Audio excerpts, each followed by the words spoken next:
মামলার নাম শুনলেই আতঙ্ক ছড়ায় অনেকের মনে, আর থানায় অভিযোগ করলেই হয়রানি শুরু হয়। এমন অভিযোগ ইতিপূর্বে বহুবার উঠেছে। এবার সেই চেনা চিত্রকে বদলাতে চলেছে বাংলাদেশের অন্তর্বর্তীকালীন সরকার। 1898 সালের ফৌজদারি কার্যবিধি, যেটি 1 শতকেরও বেশি পুরনো, এবার তাতে বড়সড় পরিবর্তন আনতে যাচ্ছে বর্তমান সরকার। পরিকল্পনা হচ্ছে থানায় অভিযোগ দায়েরের 48 ঘণ্টার মধ্যে প্রাথমিক তদন্ত হবে। এমনটি করা হলে মিথ্যা মামলার প্রবণতা ও হয়রানি কমবে বলে মনে করছেন বিশেষজ্ঞরা। প্রস্তাবিত সংশোধনে বলা হচ্ছে, তদন্তে যদি দেখা যায় অভিযোগ অস্পষ্ট, তুচ্ছ কিংবা হয়রানিমূলক, তাহলে তা আর এজাহার হিসেবে গৃহীত হবে না। ফলে মামলার ক্ষেত্রে বিদ্যমান জটিলতা ও দীর্ঘসূত্রিতা আগের চেয়ে কমবে।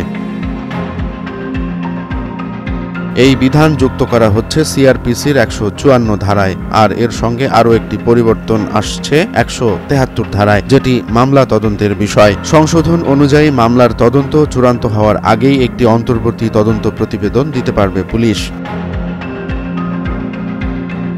এই প্রতিবেদনে যদি কারো বিরুদ্ধে অপর্যাপ্ত প্রমাণ থাকে, তবে ম্যাজিস্ট্রেটের অনুমতিতে তাকে অভিযোগ থেকে অব্যাহতি দেয়া যাবে। বিশেষজ্ঞরা বলছেন, এটি একদিকে যেমন নিরপরাধ ব্যক্তিকে হয়রানি থেকে রক্ষা করবে, অন্যদিকে আবার এই ক্ষমতা পুলিশের অতিরিক্ত প্রভাব বা মামলার বাণিজ্য বাড়াতে পারে, এমন আশঙ্কা করছেন অনেকে।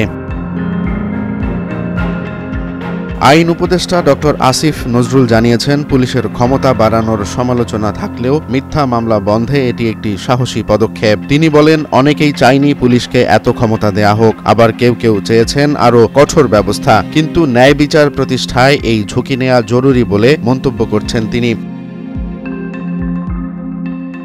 সংশোধিত আইনে আরও কিছু পরিবর্তন আসতে পারে, যেমন রিমান্ড ও গ্রেপ্তার সংক্রান্ত 54 ও 167 ধারায় পরিবর্তন, রসিদ নিয়ে জব্দ দ্রব্য নেয়ার বাধ্যবাধকতা এবং গ্রেপ্তারের সময় স্বাস্থ্য পরীক্ষার বাধ্যতামূলক বিধান যুক্ত হবার কথা বলা হচ্ছে।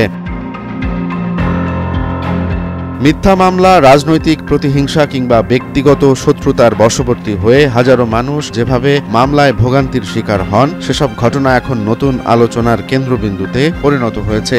সিআরপিসির 154 ও 173 ধারায় সংশোধন যদি বাস্তবায়ন হয়, তাহলে বাংলাদেশের ফৌজদারি বিচার ব্যবস্থায় এক যুগান্তকারী অধ্যায় যুক্ত হবে। তবে একে শুধুই আইন নয়, মানবিক দায়িত্বের একটি নতুন ব্যাখ্যা হিসেবেও দেখছেন অনেকে। অপব্যবহার ঠেকাতে কঠোর নজরদারি ও স্বচ্ছতা নিশ্চিত করলেই বলা যায়, ন্যায় বিচারের পথে একটি বাস্তব পদক্ষেপ রাখতে পারবে সরকার।